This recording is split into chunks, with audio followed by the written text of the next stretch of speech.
Acá llegamos el año 2018, después de un previo bagaje por el barrio Puerto, también haciéndonos responsables de infraestructura patrimonial para usos artísticos, para usos no convencionales de estos espacios patrimoniales antiguos, para posteriormente ya llegar a este Hotel Royal, que son la sección que nos corresponde a nosotros, es de 3.000 metros cuadrados, pero el hotel tenía aproximadamente 25.000 metros cuadrados de volumetría, era una cosa enorme. Nosotros estamos en lo que corresponde al hall principal, al comedor principal del hotel y a los pisos superiores.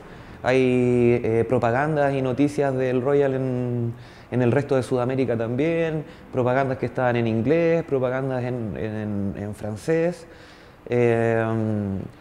Entonces la importancia de estos edificios fue, bueno, primero que estamos en el centro de Valparaíso, donde está toda la actividad bursátil, comercial, de un puerto hace 2 siglos atrás, que era el comercio que se establecía a través de aquí del puerto de Valparaíso, era enorme a raíz de que se exportaba el salitre. Los volúmenes económicos que se transaban en esta ciudad eran gigantescos, por eso está todo este plan de Valparaíso lleno de infraestructura con toques ingleses, franceses, de arquitectos italianos, a raíz de que ellos fueron quienes modelaron esta ciudad para sus transacciones económicas. Acá en Valparaíso hubo una élite y una aristocracia enorme que posteriormente a que empieza a decaer esto, principalmente de los años 30 en adelante, es que toda esta aristocracia y toda la élite migra de este Valparaíso y nos quedaron estas joyas arquitectónicas que habían sido hechas para esta alcurnia. De acá del hotel salían los botones a buscar a las personas a los terminales, los traían para acá. Las personas que atendían acá hablaban 3 idiomas, 4 idiomas, era como también algo destacado de que en un hotel se hablaran 4 idiomas. Entonces, se habían cosas tan ciúticas también como que servían sopa de tortuga de la isla Galápagos. Se apreciaba de ser muy famoso porque fue de los primeros que tuvo vanguardia en cuanto a calefacciones, a electricidad. Entonces siempre era un estándar que lo convirtió en que, al parecer, según lo que dicen las crónicas y las investigaciones, que fuera el hotel más lujoso de Valparaíso, de la costa de la costa Pacífico, desde el Canal de Panamá hasta Magallanes. Ligar el patrimonio con el arte, la cultura, es un motivo importante de trabajo, el cual es un beneficio para muchas personas. Estamos a través de una infraestructura como esta, nos permite generar y fomentar economía. Tenemos la posibilidad de poder realizar obras de teatro, conciertos, exposiciones de arte. Esas son todas cosas que son nuestros motivos de trabajo, nuestros motores de desarrollo, poder brindar espacios para que finalmente se pueda desarrollar una comunidad de artistas, productores, técnicos y que podamos estandarizar las economías de este rubro tan precarizado. En todas estas investigaciones históricas nos dimos cuenta con que este lugar ya hubo obras de teatro en los 1900, que ya habían habido shows de conciertos, que había habido desfiles de moda. Nosotros que somos, todos los que habitan este espacio son todos porteños, que pertenecemos a esta ciudad desde los cerros, y nos encontramos con este patrimonio que decidimos habitarlo para poder darle propósitos convencionales de uso y de trabajo artístico.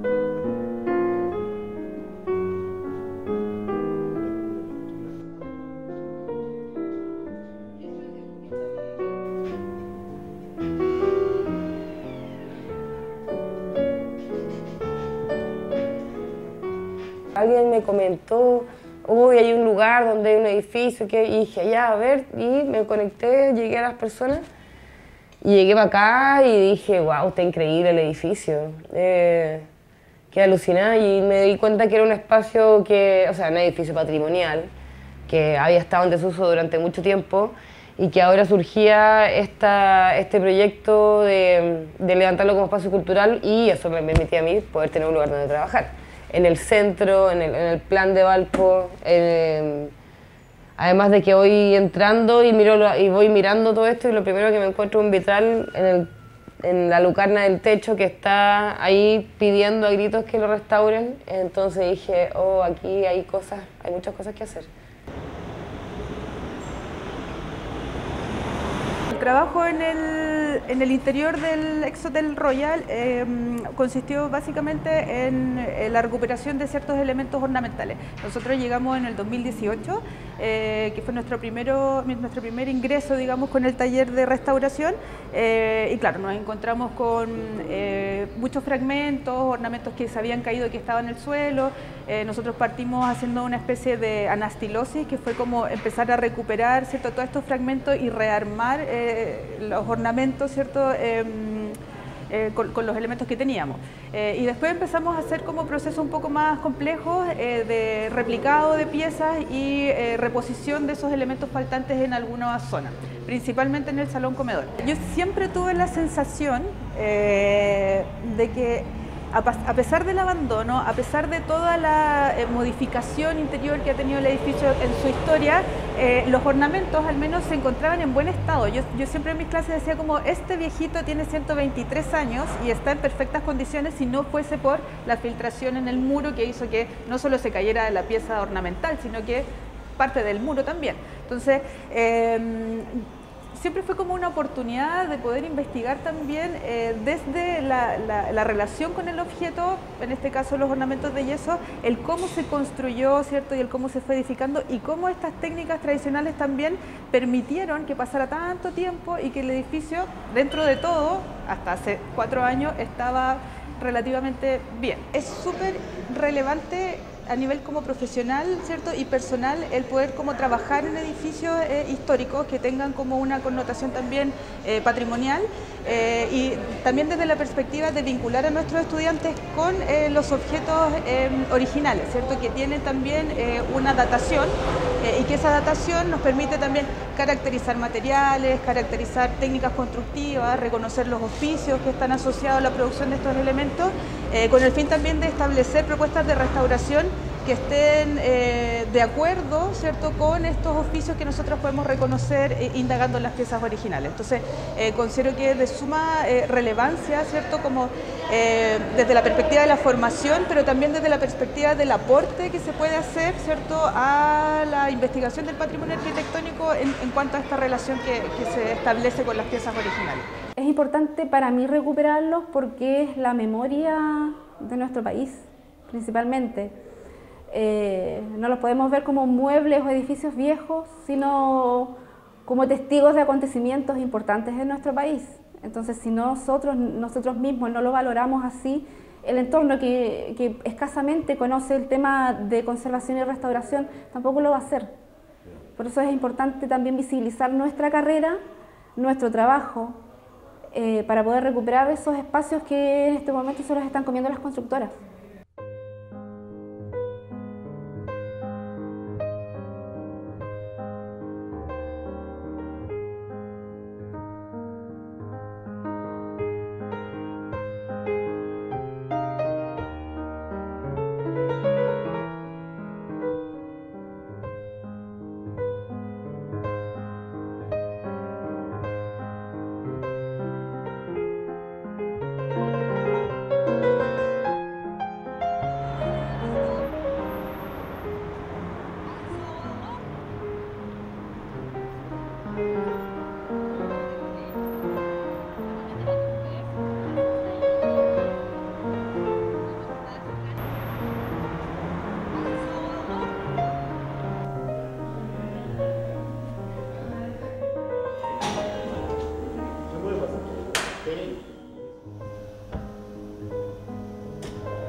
soy como la gestora de este espacio que se llama Espacio en Blanco, que es un taller de artes y oficios como entrada, pero en definitiva está centrado en la cerámica, esta idea de pensar en artes y oficios e invitar a las otras artes y oficios a que hagamos cruces como con la cerámica. Buscando espacio para poder montar mi taller, uno de los espacios que me habían dicho era el espacio Warhola, y luego conozco a otra chica que hacía pintura, que arrendaba en la oficina 17, con otra chica que hacía murales, y me dice, ven a ver el espacio. Yo lo veo y fue como, wow, hermoso.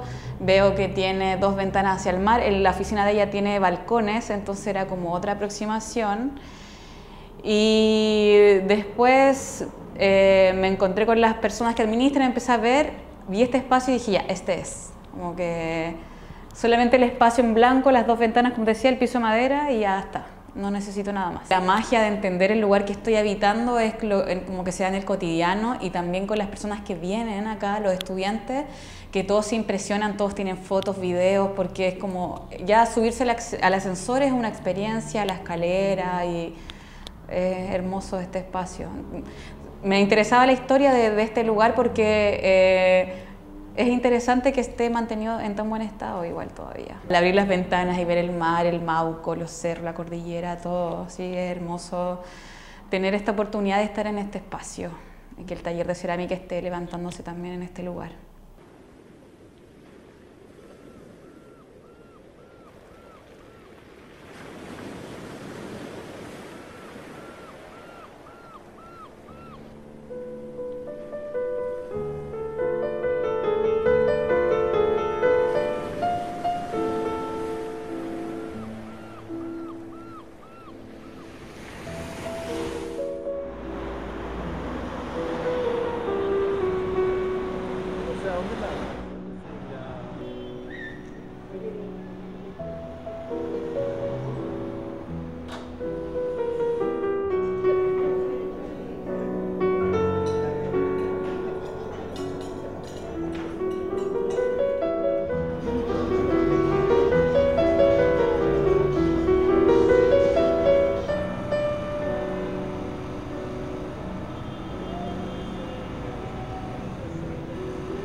Yo creo que Esteban Orlando Harrington es uno de los arquitectos más relevantes de la arquitectura porteña, partiendo desde la base de que él es porteño, ¿cierto? Y que probablemente si estudió arquitectura vino, ¿cierto? Pero desarrolló principalmente su obra acá, ¿cierto? Y es interesante porque muchos de sus edificios, ¿cierto? De sus edificaciones también convergen en ciertos puntos de la ciudad, como la Villa Harrington, que está en Playa Ancha, o como lo que hablamos, ¿cierto? De esta triada de edificios que está uno enfrente al otro, ¿cierto? Entonces, yo creo que esa es una de las características interesantes de la arquitectura de Harrington, y también yo creo que el uso del espacio, como lo que pasa con con el Hotel Reina Victoria, que tiene esta forma constructiva alargada, ¿cierto? Tratando de que todas las ventanas, ¿cierto?, queden hacia el espacio público y se corta hacia el espacio que no queda público, digamos, en asociación a la Plaza Sotomayor. Eso es una cosa interesante. Lo otro que yo creo que es importante es cómo desarrolla los sistemas constructivos, porque si pensamos en el edificio del ex Hotel Royal, el primer piso es de albañilería, tal como es ¿cierto? De ladrillo cocido. Pero en la medida que va incrementándose la altura, ¿cierto?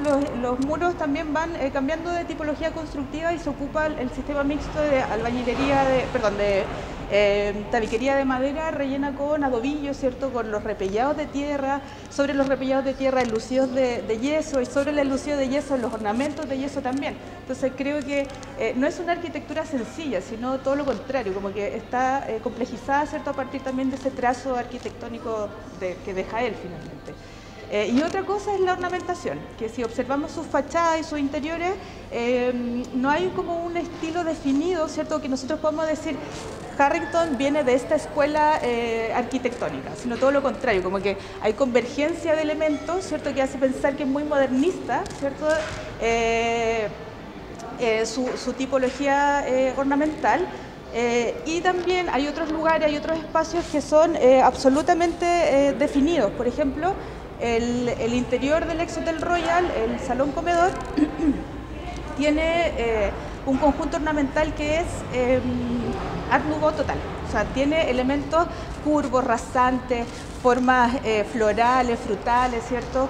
Femeninas, que hacen que se pueda como definir tipológicamente en esa tendencia ornamental. Entonces, hay varias aristas interesantes que se pueden abordar como analizando o solo mirando o solo contemplando la arquitectura de Harrington. Me gusta mucho también como pensar en la firma, ¿cierto? Que también tiene una tipología o una tipografía, ¿cierto? Que es interesante de empezar a analizar y ver de dónde viene. Hay un diseño, que por ejemplo en el caso de Barisoni Schiavone, ellos tienen una letra, ¿cierto? Que es la misma que ocupa Klimt en su obra. Entonces eso, ya solo indagando en eso, nos puede, como que entendemos que ellos estuvieron, o sea, se formaron en el origen de la secesión también, ¿cierto? Entonces, si analizamos la tipografía de Harrington, también podríamos llegar quizás a una tendencia del momento, ¿cierto? Siempre también a partir de esta modernización, ¿cierto? De la arquitectura en ese periodo particular. Valparaíso es una ciudad compleja, ¿no? O sea, falta, por supuesto, lo que todos sabemos de la geografía de la ciudad, los cerros, los movimientos sísmicos que los hablábamos antes, los incendios, ahora recientemente los deslizamientos de tierra. Hay muchas necesidades, hay mucha demanda, ¿no? Entonces eso pone en riesgo, además con quizá una inversión que ha sido insuficiente en la ciudad y quizá una articulación entre actores que ha sido insuficiente a lo largo del tiempo como para poder lograr este objetivo grande que hay de todos, ¿no? Tenemos que pensar cómo la política pública, como la ley del patrimonio, la ley de monumentos nacionales nos puede apoyar. Eso es una cosa que ahora mismo se está conversando en distintas instancias, de esta necesidad de renovación, de una política que entregue instrumentos efectivos para poder implementar proyectos. Ha habido inversión también por parte del Estado, por parte de privados, pero por una causa u otra siempre ha habido algún freno, finalmente se concreten, ¿no?